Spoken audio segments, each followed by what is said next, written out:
Welcome to the Sustainable Living Podcast. Tips, tools, and tactics for living a heart-centered life that honors Mother Earth and her inhabitants. The information shared on the Sustainable Living Podcast reflects the opinions of host Marian West, Janice Fryatt, and their guests. Please use your own discretion in research before applying any information to your individual situation. Now, here are your hosts, Marian and Janice. Welcome to the podcast, everyone. I'm Janice Fryatt, and today I'm very excited to have as my guest Marc Angelo Coppola. He is the founding member of the Valhalla Movement Foundation, which describes its mission statement as a growing tribe of storytellers out to proliferate freedom culture by igniting a global passion for sustainability, self-reliance, and collaborative action through compelling digital media, capturing on-the-ground action, and providing educational materials to the masses. Welcome, Marc. Thanks so much for having me. Oh, I'm excited to have you here. I've actually been kind of following a little bit of what the Valhalla movement has been doing for several years now. Not very, very closely, but you guys have been on my peripheral vision, and it's always been very exciting to see it. So, but before we get started with that, would you share a little bit of your journey? Tell people, our audience, if you could, what led you to do what you do now? Yeah, I mean, for me, my journey really began to kind of really pick up in 2010 when I had kind of lost my identity. I basically lost everything that was my life up until that moment. So you can imagine that, starting in school all the way from the age of 3 years old until I was about 21, I had been in school my entire life. I had kind of been studying and going through the motions on the let's say the very paved path that is life, and that is, going through high school and university and all that stuff. And I had, had an affinity for marketing and business to some degree. And I had also been an entrepreneur since the time I was 18. But really, my entrepreneurial journeys had helped kind of shape my path my entire life as well. And so I had just sold my first ever business, and it kind of came to me as a shock because it really was an unexpected sale. My partners and I were going in different directions. And at the exact same time, I was basically graduating university. So I was kind of exiting, what was my education at that moment. And I really decided I wasn't going to let schooling get in the way of my education, that I wasn't done learning, that I wasn't done amassing wisdom and kind of putting it into action, of course. And so I decided I was going to watch a documentary a week for an entire year in 2010. And needless to say, it was a fairly depressing year. And I say that because what happened is I noticed that almost all of these documentaries were focused on the problem and not on the solution, right? I'd watched documentaries on everything from climate change to the vanishing of the bees to, the opportunity and or problems that is fracking, for example, or whatever that was, right? And I listened to it, and I tried to listen to it as objectively as I possibly could. But of course, over time, I started to realize, wow, there's a lot of things that are happening that are clearly frightening, to say the least, right? So the simple truth hit me, really, really, really clearly, however, when I went and opened my computer and I typed in on Google, if everyone lived like, and then the autocomplete basically said the average American. And I recognized that we would need 4.1 planets just to survive like the average American. And here I was thinking like, oh, wow, yeah, man, America's really like consuming a whole bunch. I wonder what Canada looks like, because that's where I'm from. And turns out to live like the average Canadian, we actually need 5 planets. Oh, gosh. And I was just like, oh, no. and I cringed inside. And I recognized that as much as the problems were all those things that I had learned about in the documentaries, the real solution was myself. It had to start with me. And so in basically a fit of rage of some kind, I like to call it rage-tivation, really. In that rage-tivation, I kind of used that power, or that kind of that anger that had bubbled up inside me. And I decided that I was going to be the solution if I was the problem. And so if I was going to be the solution, I had to kind of figure out a couple of key values that were going to guide my next business endeavor or my next step in my life and my journey. And so 4 key principles kind of came through to me. It was sustainability, community, knowledge, and action. And it's not a coincidence that those are the 4 values that are the fundamental cornerstones, I guess, of the Valhalla movement. Because I went out into the middle of a GMO corn and soy field, which I did not own at the time, but I knew was for sale. And I planted a tree and kind of started doing a whole lot of stuff, started putting time and energy into things that I knew nothing about, but that were in line with sustainability, community, knowledge, and action. And so I had never heard of anything, related to permaculture. I had never planted anything. I knew nothing about market gardening or organic farming. But I just knew that it was the answer. It just felt like it was good. It felt like it was a step in the right direction. And I knew also nothing about eco-construction. I knew nothing about building an off-grid school, which is, one of Valhalla's chief objectives at the moment. And what I did, though, even though that was the smartest thing I ever did, the second smartest thing I ever did was take a picture of that tree that I planted and the land and started telling this story.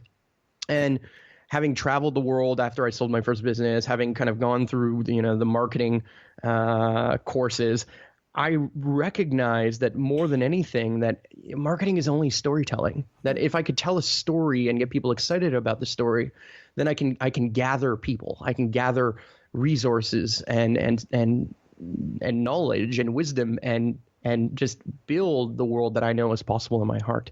And so turns out I wasn't the only person who believed that world was possible, right? Turns out that there are many people who are working in this space, and there was tons of knowledge that I can acquire from these people. But I think having started on such a mass scale, starting in such a close space to the Valhalla Montreal, or this farm that I speak about, is only 20 minutes away from downtown Montreal, but it borders suburbia.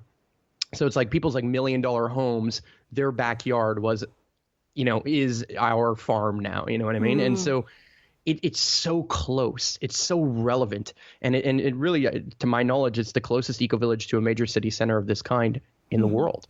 Well, and so you eventually bought a huge piece of land to put an eco-village on then.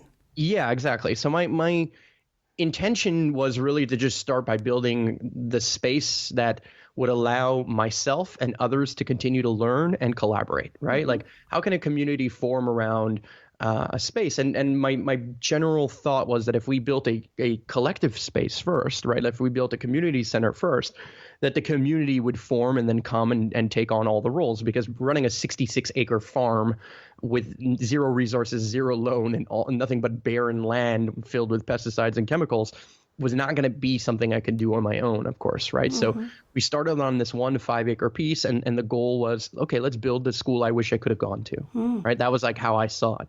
And not only the school, but the office and the space. And so then I literally just started asking myself questions like, well, okay, well, what would I do if I had unlimited resources?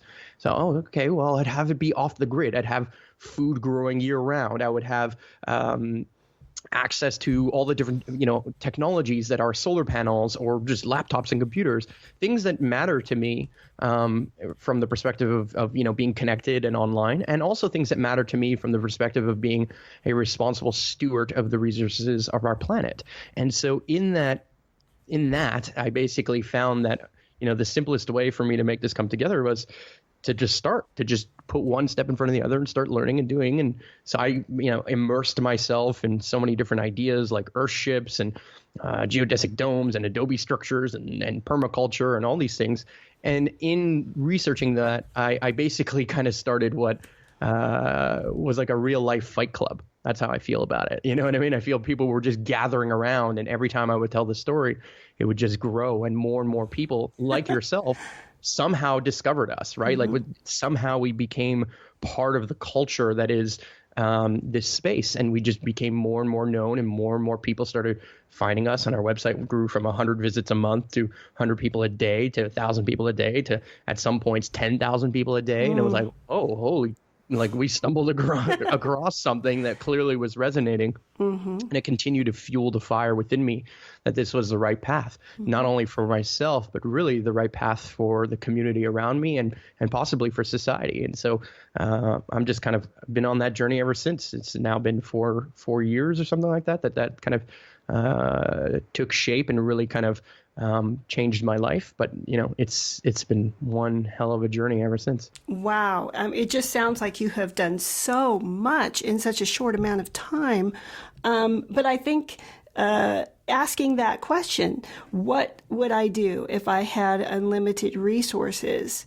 It's so pivotal, I think. Yep. Right now I'm doing a kind of a series that I'm entitling New Systems, which is what this interview will be part of.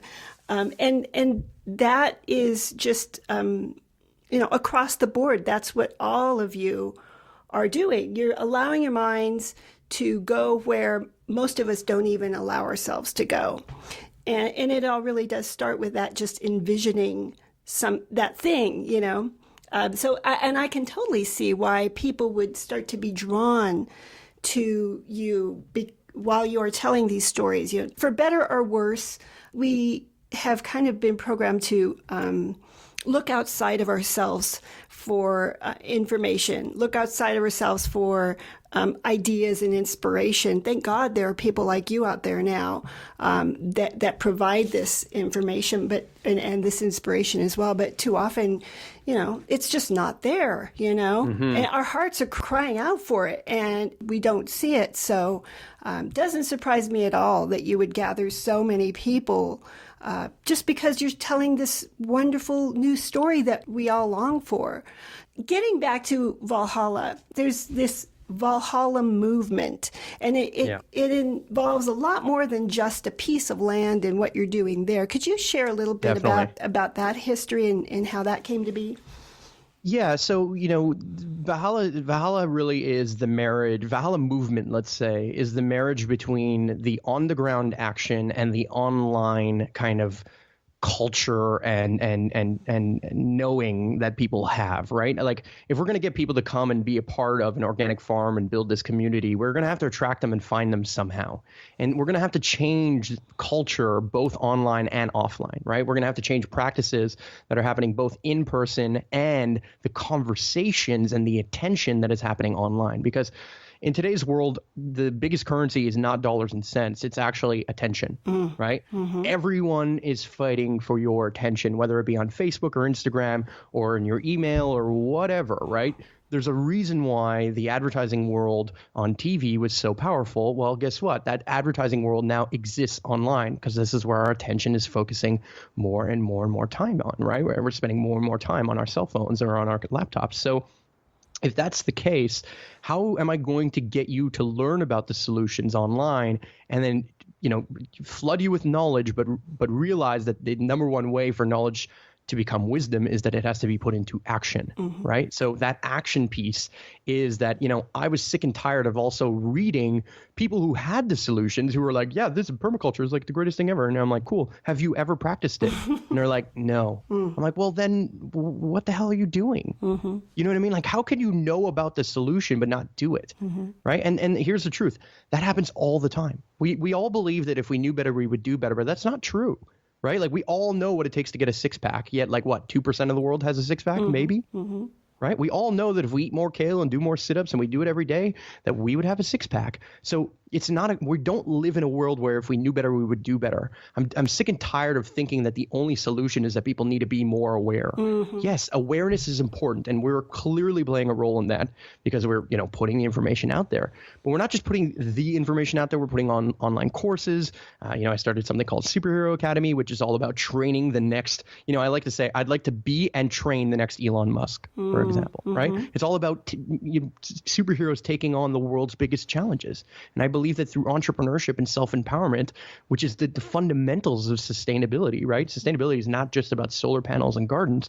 It's about being self-empowered, being free, being kind of, moving and doing and growing towards our own passions and towards the things that are essentially best for us in the long term. It's really a long-term decision-making process. And so empowering people online, building the platforms and the connections and the network of people who should work together and kind of connecting to these people across the globe is really the hub of how we were able to grow our offline business as well. And I really believe that farms are one of the toughest startups on the planet, because to make $1,000 selling tomatoes, you have to grow 1,000 tomatoes almost. You know what I mean? Like, it's kind of, even at that, you might have to grow 2,000 tomatoes realistically, right? And so in one of those cases, that's a very tough business. There's a lot of effort and work and time that has to go into setting up something of that nature. And you have to attract those people in the first place,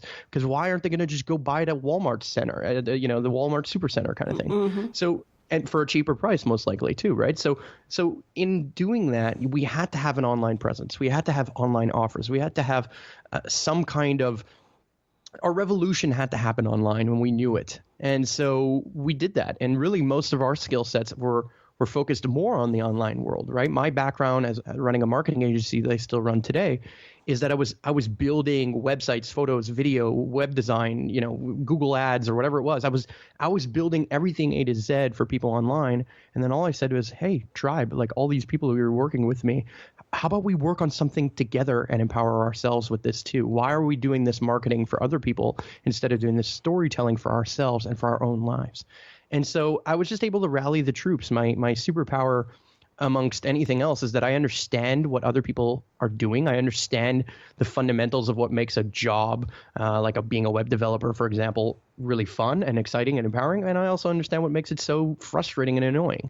And I was able to kind of understand that from so many different perspectives and almost puzzle them together into a tribe of people who all kind of needed each other, who were all self-empowered with each other, and who all kind of got along because they had similar visions and values like sustainability, community, knowledge, and action. So that community, the Valhalla movement, our goal is to kind of spread the movement, this physical movement, almost like a virus. It's really like, it's almost like the franchise company that really just, carries out the online media and then finds people who are willing to come and train with us and be a part of this movement, to try and kind of take on these big social problems. Hence the name, by the way, right? Valhalla, for those of you who don't know what that symbolizes, is based on Norse mythology. So Norse meaning Vikings. Back in the day, the noble Norse soldiers that would die in battle or die doing honorable things, they believed that they would go to this paradise essentially called Asgard. And in Asgard, there was this whole great hall where they would train for the Battle of Armageddon. Well, in the exact same way that we took over a piece of land, and you want to call it Asgard for a second, and we're going to build this community center where we can come together and train and learn and grow together. It's to train against the fight against, I don't know, oil companies and status quo, let's say. Well, hence Valhalla, right? That was the word that permeates all languages that somebody in China and in India or in France could all say. But at the exact same time, it really communicates what we're doing. We're warriors trying to take on this challenge, and it's not an easy thing, right? Like I could have easily made quote unquote more money doing, just regular marketing, but that's not what I want to do. And I don't think that's what most people want to do. So most people are searching for freedom, hence our mission, Freedom Culture, to empower and encourage all individuals to spread their unique gifts to the world. That's what Freedom Culture means to me. That's what it means to our tribe. And that's what everyone is attracted to. That's why we want to be sustainable. As much as we think that it's about like solving climate change, it's also has to begin with us. It has to begin with like, no, it's because I just don't want a job and I don't want to sit in traffic. You know what I mean? If I could start there and then, have my actions align with the overall good of the planet, so be it. And if I can have my actions align with the fact that we would only need one planet to survive, even better, So so I believe that self-sustainability, building, and taking care of your own shit where you put it, right? Like where you deal with, like that's the way we need it. That's the way the world needs to go, and it's going to have to happen. So I'd rather be ahead of the curve than behind it. Oh, completely agree on that. I think, and I got into this in my last interview with Jay Sable. About this kind of passé idea, really, that sustainability or sustainable living is really all about sacrifice and, just trying to help the planet, whatever sacrifices must be made. However, I find that the more that you really look into this, it's sustainable living is really about human happiness. It isn't, human happiness and the survival of the planet aren't mutually exclusive. They need each other. And, the people that understand the value of self-sufficiency and self-reliance, are getting this more and more. Our lives become more fulfilling when we are living in accordance with the laws of nature. So I commend you on putting together a group of people that are telling these kinds of stories and changing this idea that sustainability is about self-sacrifice. It's not. It's about human evolution. It's about self-empowerment, and we have to remove the stigma and the shame that comes with like trying to get people to donate to a cause. Yeah. And you know what I mean? Like we can't. It's not working. It's not. It's just not working, and it's not a good story to tell me like, oh, I have to be shamed into feeling like what I'm doing is the wrong thing. Like I grew up in suburbia. I'm sorry, I didn't realize I was absorbing 5 planets worth of resources if everyone lived like me. It's not my fault, right? There's so many things that happened before me, but what is our responsibility, and there's a difference, is that once I know better, damn me if I'm not trying to do better. Yeah. You know what I mean? Like, once I know better, how can I go back and not do better? And guess what? You're not going to change all of those things and all of those habits overnight. Just because one day you wake up and you watch Cowspiracy and you're like, oh shit, maybe I should be vegan, doesn't mean you're going to switch to being a vegan the next day. And I understand that. But if you could transition some of your bad habits, and I'm not talking about whether eating meat or not eating meat is a bad habit or not, whether you can transition your consumption to be lowered, to realize that you will have more fulfillment and more happiness, not chasing material things, but more so chasing kind of connection and love and sharing and knowledge and things that, can be endless realistically, right? Like the pursuit of knowledge is the most endless form of self-discovery ever, right? Like you can never know more, like enough. There's always more to absorb. There's always new things happening. So it's just kind of doing that is so much more fruitful of an endeavor. And it's just more empowering. Oh, and, completely. And I'm the living proof that it works if you really put your mind to it. Yeah, there are many people that are examples as well. And again, I mean, I just keep going back to this. I don't think the mainstream media or the mainstream narrative has really caught on to this, that really it's about freedom. It's about autonomy. It's about personal autonomy, community autonomy. It's very much about that. And that's why I love that you guys have really zeroed in on that. So going back to that freedom culture being the essential part of the mission.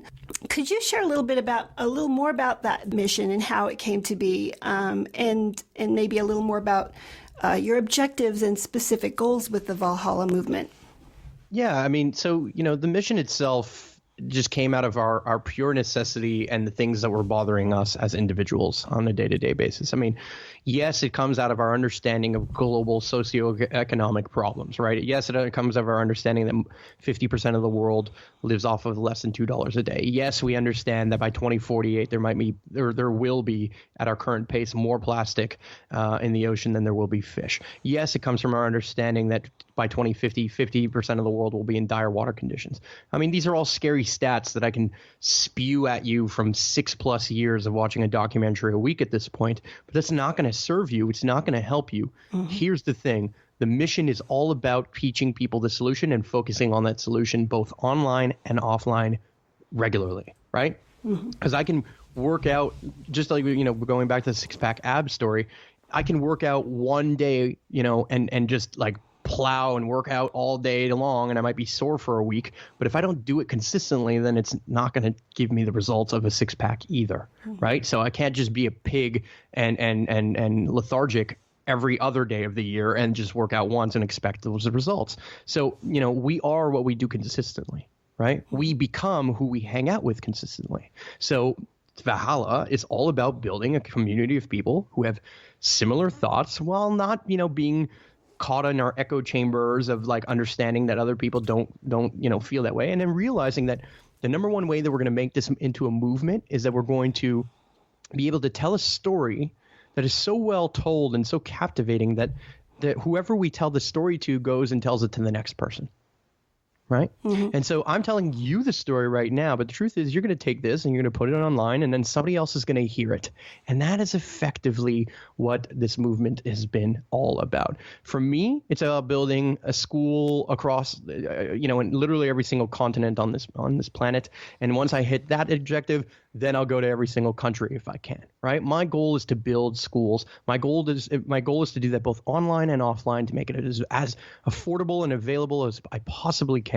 And while doing that while contributing back to my tribe and contributing back to the planet, right? Mm-hmm. Lowering my barrier of just how much I can kind of give and give and give. And the more I give, the more I seem to be able to give too, because more people give back to me. Mm-hmm. And so when I entered a for real abundant mindset, not the one that you hear at some hippie festival where they're like, be abundant, man, just give everything away for free. No, that's not how it works. Right? Like exchange is something that's important. And just because people's relationship to money is awful, and just because money itself is a mathematical fallacy because there's more debt than there is money, and I won't go into that. The point being is not that, that everything needs to be given away for free. That's not how abundance works. You have to give to the tree for it to give you fruit too, right? Mm-hmm. You know what I mean? So we live in a world where life eats life. We live in a world where even if you're a vegetarian, plants have feelings too. Okay, yep. So let's get off our high horse and pretend that everything I'm doing is holier than thou. I don't believe that at all. I don't believe that what I'm doing is any better than what the next person's doing. What I believe though is that what I'm doing is more sustainable for myself and for the entire carrying capacity of the planet, because that's just the truth of it. Mm-hmm. Now, will technology bail us out on some of those things? Absolutely. It will on some things, but not on all things, right? Technology will help us clean up our oceans. It will help us do certain things, but it will also help us continue to further damage them in some ways too. Mm-hmm. Because every action we have, every reaction that we have to the problem is really not treating the cause of the problem in the first place. And the cause of that problem is inherent in our culture. Mm-hmm. It is inherent in the fact that we feel we constantly need to consume more, and that we live in a capitalistic paradigm where growth is the only way to go. And it's impossible that all companies on Earth grow because somebody has to lose in this mathematical equation. Mm-hmm. We're in a game of musical chairs. Somebody's going to be the loser, and that's unfortunate because it doesn't need to be that way. So if I can empower people, then I can get them to stop playing the game in the first place, right? I can get them to change the rules of the game by first getting them to be out of the game. If they have shelter, food, water, community, people around them, then they don't need to work in the same way they used to. But the only way that's going to happen is that they're going to do that as a tribe. Mm-hmm. It's the only way humans have survived and thrived, even back in the day when we were cavemen, or even back in the day before, Europeans settled in North America, for example. They were surviving in tribes, and that's what worked. So, I'm not trying to teach you guys all to be paleos either, and we have to eat like cavemen. It's not at all what I'm saying. And I'm not trying to distance myself from technology, because I'm using Skype and a laptop, and I'm very happy to continue doing that for the rest of my life as technology grows too. But my goal is to show that is actually more empowering, to live a sustainable lifestyle, to build an off-grid house, to survive with less while actually having more, because more time, mm-hmm, right? Mm-hmm. Now all of a sudden you will feel that freedom and what that implicates, and how that changes us, right? How that changes who we are fundamentally, and how that makes us trust our neighbors more and be less angry and road raged in traffic, for example, because we can recognize we don't need to all play the game that was set up for some of us to fail, and that was set up to build other people's dreams. Mm-hmm. And so for me, it's just about building a movement surrounding freedom and empowerment, and building it in as many places as we possibly can. So we're seeing now in 2017, we actually now have a piece of land that we're going to start developing in Vermont, where I'm going down to Costa Rica, and this is my second time there, and there's a piece of land we're going to help develop there. So Valhalla is spreading. and it's becoming like a franchise.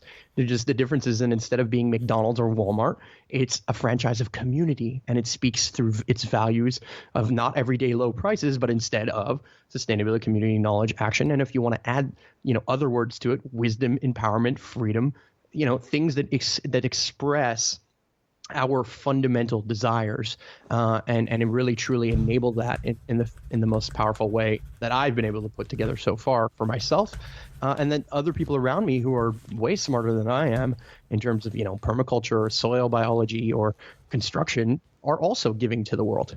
Mm-hmm. Oh, wow. What you said just sparked so many thoughts. But what I keep coming back to really is the idea of community and the idea of freedom and how they go together rather than being kind of mutually exclusive the way I think a lot of people think. Yeah.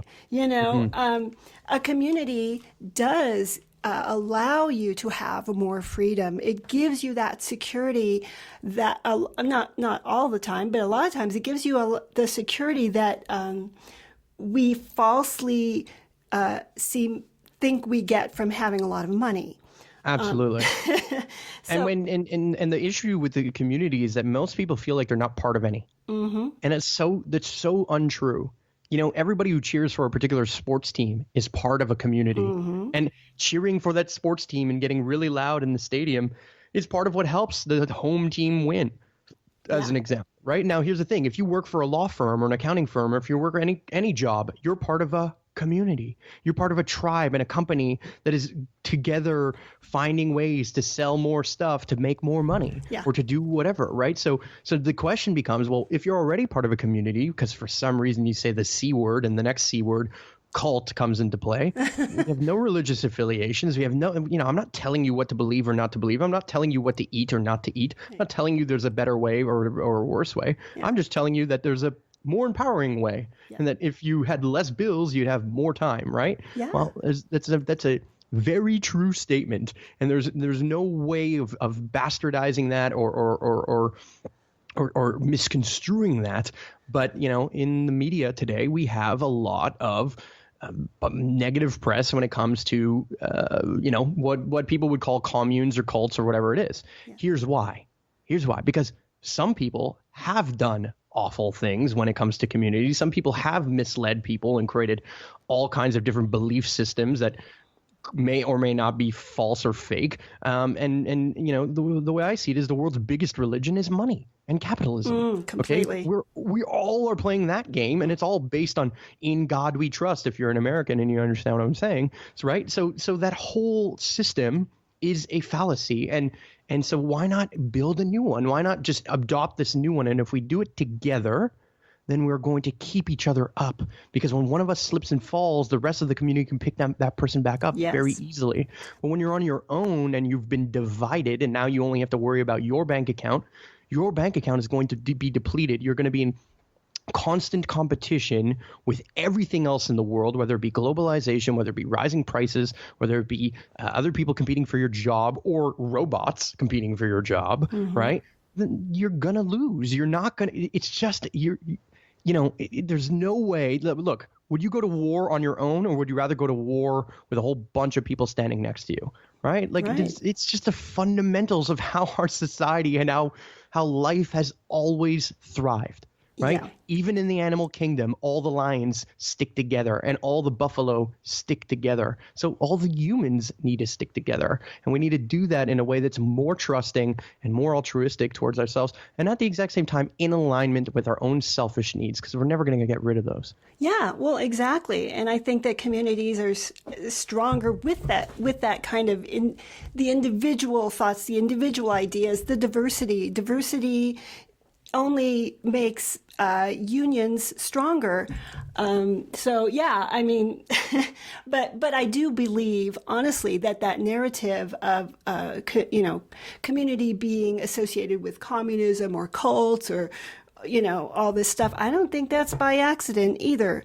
To be honest, I think that the idea that of rugged individualism, we need to be separate to be strong, and we, community is not such a great thing. I think that serves the system as it is. The more divided that we are, the more vulnerable that we are, the more we have to, for instance, for me, it comes down to not wanting to eat poison, And yet now, if I'm in a community growing my own healthy food and sharing it and bartering it with other people in my community, I don't have to eat poison.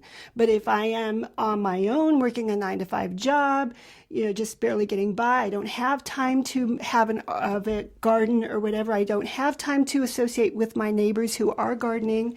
Then I end up having to eat the poison that is often sold to me in the grocery store. Yep. So to me, I think a lot of us have come to that conclusion.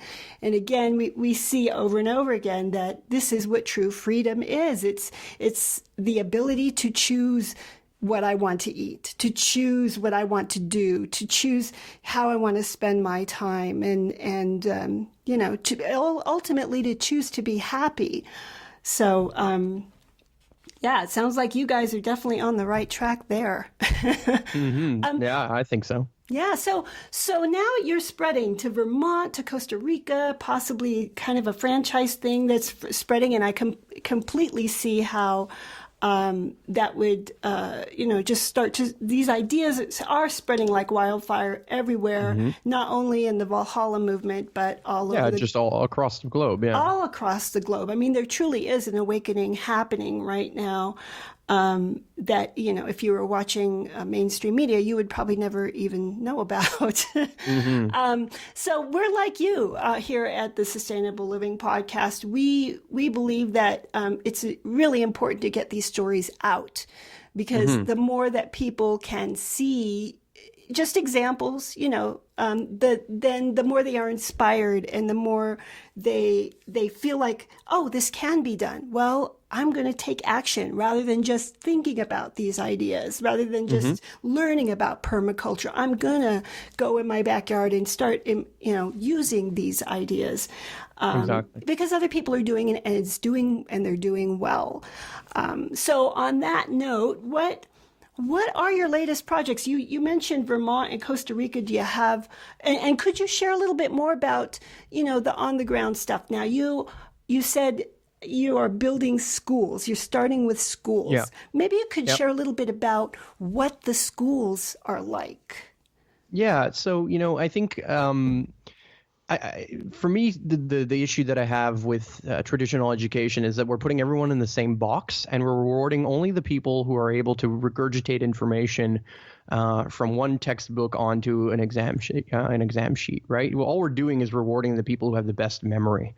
But memory is worth nothing in the real world, in my opinion, from that perspective of like, you might have the best memory, but what about the best skills with your hands? What about the best practical application? What about when you're put in, into a pressure situation and you have to make a decision? What about actual experiential learning? Right? We used to learn through mentorship. We used to learn through doing things completely differently than we currently do today. So I think we just need to get back to learning the way we used to learn, right? Learning the way of actually applying ourselves and learning from mentors, learning from people who have mastered the things that we want to do. Because for me, I don't understand why people would go to school, pay hundreds of thousands of dollars to be in university, to only discuss theory and write exams that have no real implication in the real world. And everyone agrees that when you graduate from school, you had no real world experience. So all of a sudden, we have all these people who are becoming lawyers, doctors, accountants, who have never spent a minute actually hanging out, actually learning and observing what a lawyer, an accountant, or doctor actually do. Right? So many of us are making these decisions. We're racking our brains figuring out whether or not this is the right decision for us, and yet we're not going right to the source. We're not going right to the people who are doing that for a living and actually being like, oh, well, maybe I should spend a day with a lawyer before becoming a lawyer and going to law school.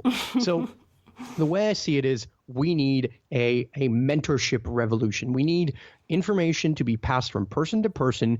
It doesn't have to require such massive amounts of money exchange, but could require that, more of like an internship kind of model or a cooperative model where people come in, they work for free for a little while, they gain their bearings, and as they gain, experience, they get more and more responsibility and are rewarded more and more for their time and input and energy, right? And as people learn more, their value increases.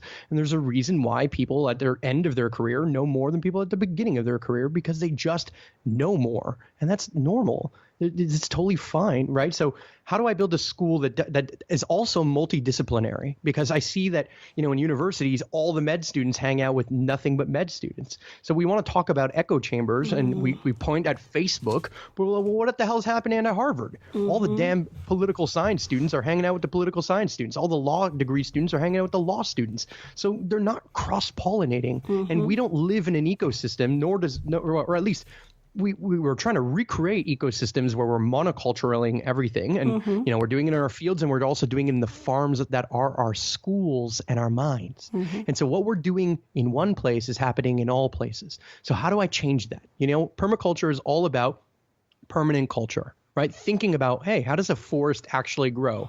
How does like tomato plants next to basil plants next to asparagus work together?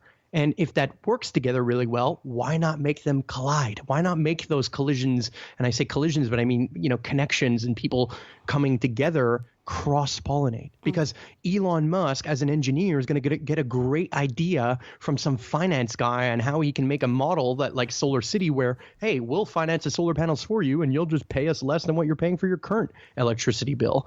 Doesn't that make a win-win-win scenario for everybody involved, including the planet? Well, it does. And so that kind of innovative thinking has always driven our society to move to the next level. And there's a reason why Socrates then turns around and Plato becomes the next great philosopher, is because he learned from one of the greatest philosophers.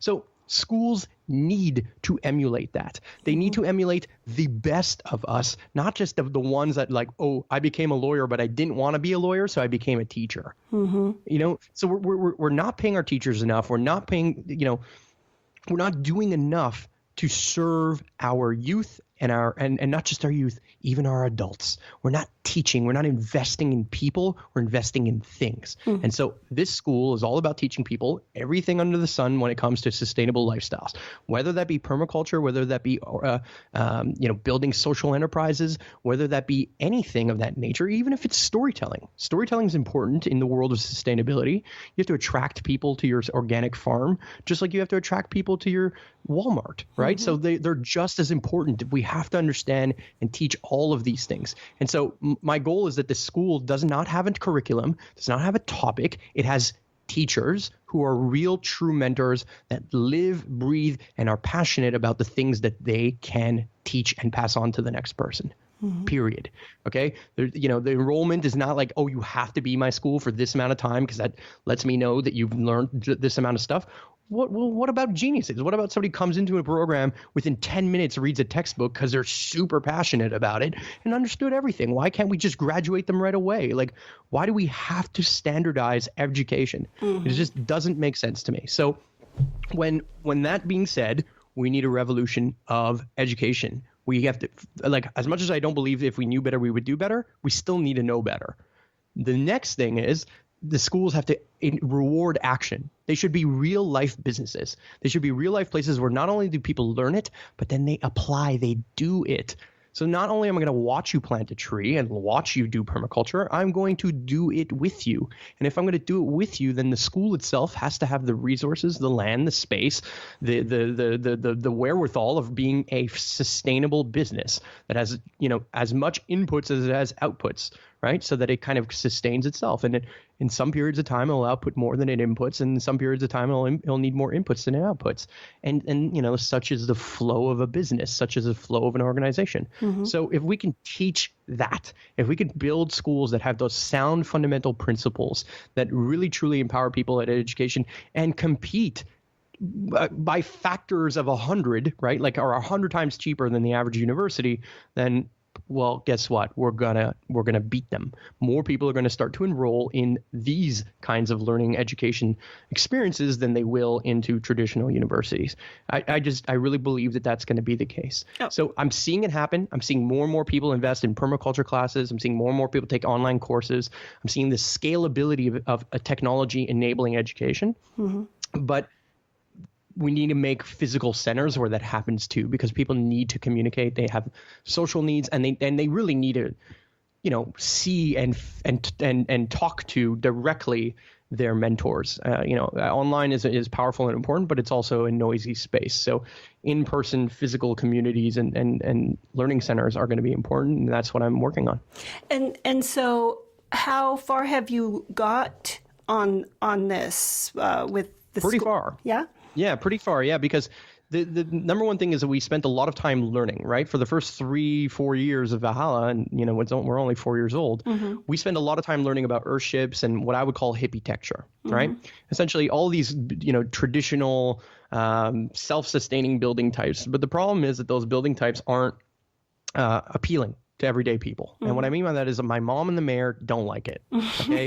And if my mom and the mayor don't like it, as much as every hippie who goes to Burning Man might, if we're going to change culture, we're going to have to appeal to the mainstream. We have to make it sexy, fun, appealing, and something that people can understand. Mm-hmm. And when I say earthships to somebody, they look at me like I'm crazy. So how do I build and move the needle, but build an earthship, like something that does everything an earthship does, right? Grow food, collect rainwater, serve its own energy, and kind of use passive solar heating, things like that. Mm-hmm. But build it into a building that's conventional. And so I ended up starting something called Wisdom, which is a eco-lifestyle design and architectural firm. And I partnered up with a group of architects, engineers, and people who are way smarter than me, who work exclusively in the green building industry. And we actually designed our school.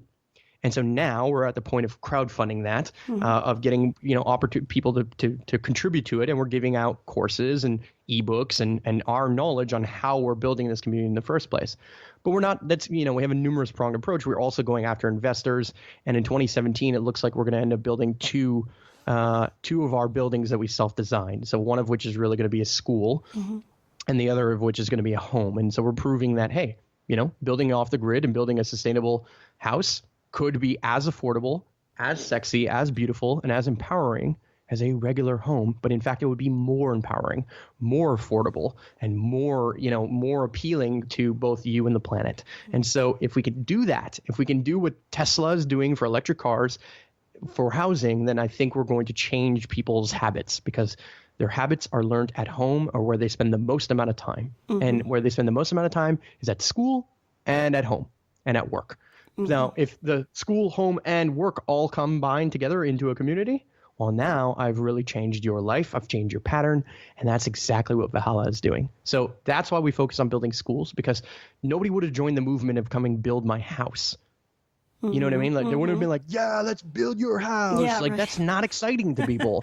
And right. Guess why? Because they have no benefit from it, right. beyond kind of learning some stuff and techniques. Sure. But it's not, so communities have to start with community centers, right? There's a reason why back in the old days when we were colonizing North America, what we would do? We would build churches. We'd build community centers. Right. We'd send a whole bunch of people to build churches, and then they would build the church. And then once the church was built, the town hall, became the town hall essentially, and the community was built around it. Yeah. So, let's learn from history and do the exact same thing. Yeah. The difference is the schools were also the churches were also schools. So if I can replicate what churches did back in the day, yeah. by doing it today on pieces of land, then voila, we will build communities around it. And the proof is in the pudding. It's happening. There's 30 people who are very heavily involved here in Montreal.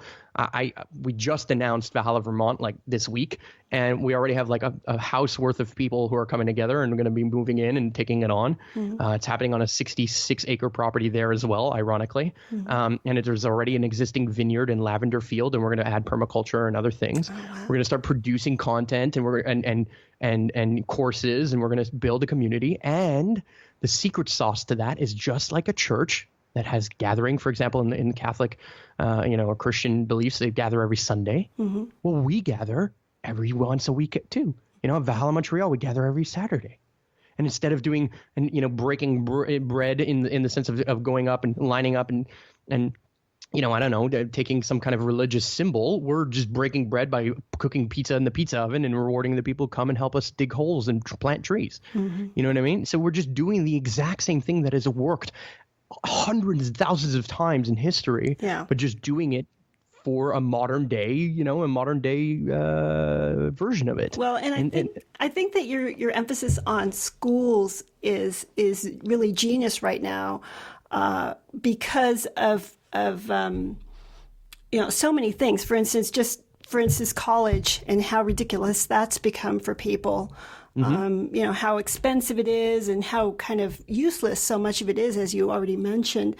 And I love your emphasis on, learning from people who already do and making it multidisciplinary. Huge. I mean, how much, I just always think about this, how much of our evolution has been stalled because we are so isolated in our little silos. If we just were able, if two different people from different disciplines could just come together and just talk a little bit, what amazing epiphanies could happen. And it just doesn't happen very much. So, yay on that. But again, people are going to be looking for places, where they can get this kind of information that they can use right away, that they can just get started and do stuff instead of have to get a certificate or go through some kind of gatekeeper. It seems very smart to me that you're doing it that way. And that makes a lot of sense. Looking at history, you're right. They did build everything around a church. So much the better that you're building it around education. Absolutely. Our biggest, people say, like, are you a religious cult? I'm like, no, we just worship the sun because it provides us energy.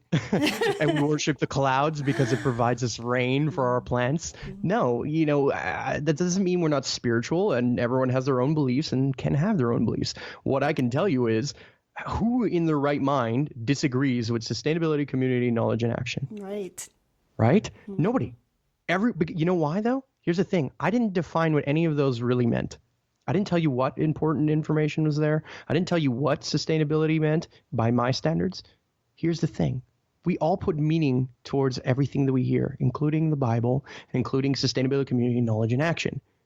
And by rallying people and bringing them together versus separating them and saying, are you part of the Hillary camp or the Trump camp, or you know what I mean? Instead of doing what everyone else is doing, we are spreading a message of love, positivity, communication, collaboration. And I'm not trying to pretend that I have all the answers or that this community is going to solve everybody's problem.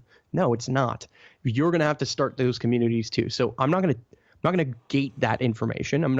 Our goal in our classes and our mentorship programs and all the stuff that we teach online and all that stuff is catered to you to start your community, right? I'm not trying, and that community could be a community of people who love rock music. And all of a sudden you guys are mentoring people to learn guitar and drum and bass and whatever it is through a rock community, right? Communities exist. They're exactly what are empowering us. They are exactly what make us feel and come together. There's reasons why, martial arts has always attracted people. There's reasons why swimming has always attracted people. It's created communities. And those little communities have little cultures embedded in them. And some of them are a little bit more snobbish, like the wine business or golf. And others are a little bit more open and free, like the festival, side of things and what is called hippie culture. And the problem with hippie is that, this is the first word that everyone associates to us, right? Like somebody who's like, oh, you want to eat healthier food and have better education? You must be a hippie.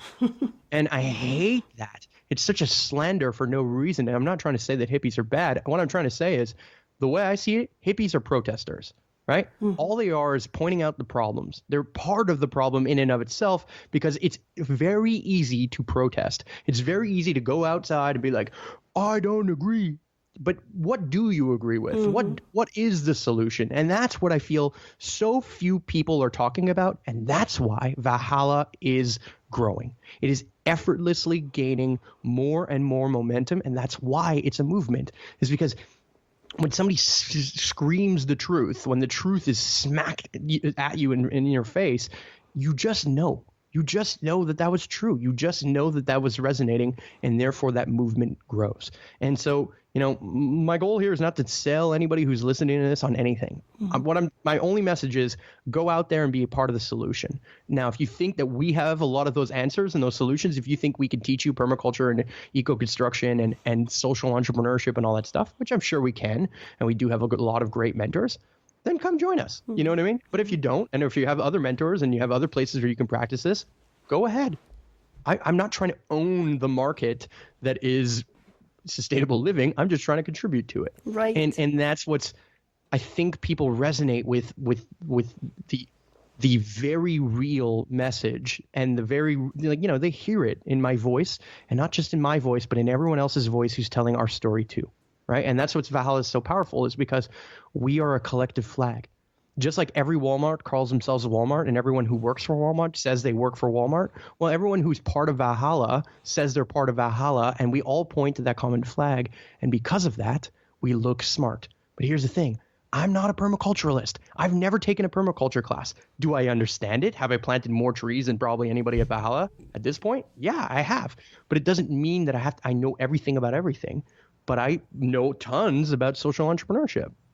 I know tons about marketing. I know tons about storytelling and online communication, as you can probably tell if you're still listening to this podcast, right? So the truth is, I focus on what I know best, and I teach that.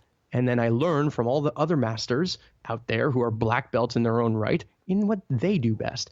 And by coming together, we are empowered. We build movements that empower us daily, and every single day we are becoming each other's customers. We are becoming each other's supporters. We are becoming each other's shoulders to cry on, and we are becoming each other's buddies to go to war with when the city comes knocking and says, you can't put earth on earth, or you can't build that, or you can't do this. Forget it. This is a revolution. I'm not playing by other people's rules at this point. It's not to say that I'm going to fight every battle. It's not to say that I'm going to ignore every law. But here and there, we're going to have to Gandhi it. Here and there, when the city comes up to me and literally says, "No, I'm sorry, you're not allowed to put earth on earth." I'm like, "What? Excuse me? I'm not allowed to put compost here? How does that make sense? Who are you? You're a person who works in a government building who has never planted something in your life, and you're going to tell me what I can do on my land? Mm-hmm. No, I'm sorry. I'm just not going to listen." And when the second we stop giving our power as if pretending voting is going to do anything, it's not. I'm not trying to say don't vote. I vote, but it's not the only thing you got to do. You can't just check out and then go watch cat videos online and expect that everything is going to get better. Right. Donald Trump or Hillary Clinton or Bernie Sanders is not going to do it for you. Hopefully somebody like them inspires you to take action, and that's what my role is within the movement. Yeah. Oh, wow. Completely agree with all of that. Thank you so much, Marc. I really appreciate you coming on and sharing your passion and your vision of the Valhalla movement with our listeners. How can people learn more about the Valhalla movement or get involved with it? Yeah, I mean, I think the easiest way is you can go and obviously visit our website or find us on social media, whether it be Instagram or Facebook or whatever it is, and engage with us, ask us questions. I think the number one thing that empowers us is that people join by taking our classes and then applying it in their own lives, right? That's the easiest way that we're able to grow our resources and grow our movement, is that you pay attention. And I'm not just trying to say that you the only way that you have to vote to be a part of us is with your dollars and cents. But guess what? The number one way that you can be a part of it is share. If you loved our message, if you love our story, the number one currency, and I said this earlier in the podcast, is your attention. You vote every day with what you watch online, what you pay attention to, what emails you open, what you buy. So if you do that in alignment with what you believe, then you will see what you believe continue to grow and actually get cheaper and better and more accessible. And you'll start to recognize those people who are doing it too, and your community will form around you. But what I can tell you is stop waiting. What do you think? Your off-grid house is just going to appear itself? Don't be disillusioned that earthships are cheap to build. Don't be disillusioned that the solution is going to be this easy 1, 2, 3 step magic thing. There is no get rich quick solution in the world of money, in the exact same way that there's no get rich quick solution in the world of sustainable living. You got to put time and effort into it, because a fruit tree takes time to grow, and you have to plant it today for you to get fruit tomorrow if you want it. So stop waiting, stop pretending other people are going to do it, and stop pointing fingers, because every single time you point a finger, there is 3 pointing back at you. Or right? 4. Point your finger out, 3 or 4, but pointing back at you. Yes. Right? They're pointing to you. So you have to be the solution. You have the everything you need in your hands. And if you want us to teach you some of that stuff and accelerate your path, which we've done it many times before. I've currently have a close to 100 students who have gone through programs that I have created.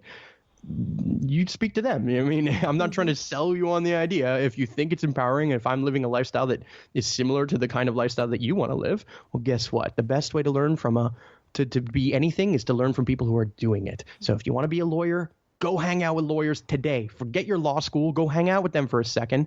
Figure out if this is actually what you want to do. And then once it is, commit. Do it. Stop changing your idea, because, again, just like attention, right, being your number one power, the number one way you vote, if you move your attention constantly, it's like trying to start a fire with a magnifying glass, but constantly moving the magnifying glass. Mm-hmm. Right? So if you want to start 100 fires, if you have 1,000,000 things that are on your impossible list, as I like to call it, right? The things that you want to achieve, the things you want to see happen in your life, like I want to one day climb Mount Everest, and I want to one day become a scuba dive master, and I want to one day build a school in every continent on the planet, right? All things that I would love to do, right? I wrote them down, and then I tackled them one at a time, and slowly but surely my impossible list melts away, because the easiest way to start 1,000 fires or 10 fires or 2 fires is to start 1 fire and carry a torch from that 1 fire to the next one, to the next one, to the next one. So my thought is focus, pick something, commit to it, do it. Stop blaming others. Stop making excuses. You don't need money to start. You just need your input, your time, and your attention, because you can learn everything you need to know via Google, YouTube, and whatever else. Are you going to go faster by paying people and learning from mentorships and signing up to courses of people who are masters? Heck, yes, you are. You know, it'd be much easier to learn guitar from somebody who's played guitar for 50 years than picking it up and trying to learn it on your own.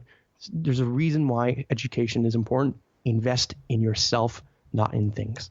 Absolutely. And never has there been a time when that's been easier to do with knowledge as available as it is today. So wonderful advice. Thank you so much, Marc. And I do hope that maybe in the future, if you guys have anything new going on, maybe when you really get the school going and whatever new stuff you have going on, I hope that you'll contact me again and come on the show and share what's going on, because, you have an audience here who would be very interested and very inspired by what you're saying, no doubt. Great. Well, I mean, anybody who's looking to support our school, visit superheroacademy.net. That's our online version of it, or visit buildyourwisdom.com. That's the physical version of it. So those are 2 places people can go. Wonderful. Thank you so much for that. And thank you, everyone, for joining the podcast. And we will see you next week. Thanks for joining us on the Sustainable Living Podcast. For more sustainable living tips, join our Facebook group, Sustainable Living Tips, Tools, and Tactics, and follow us on Twitter.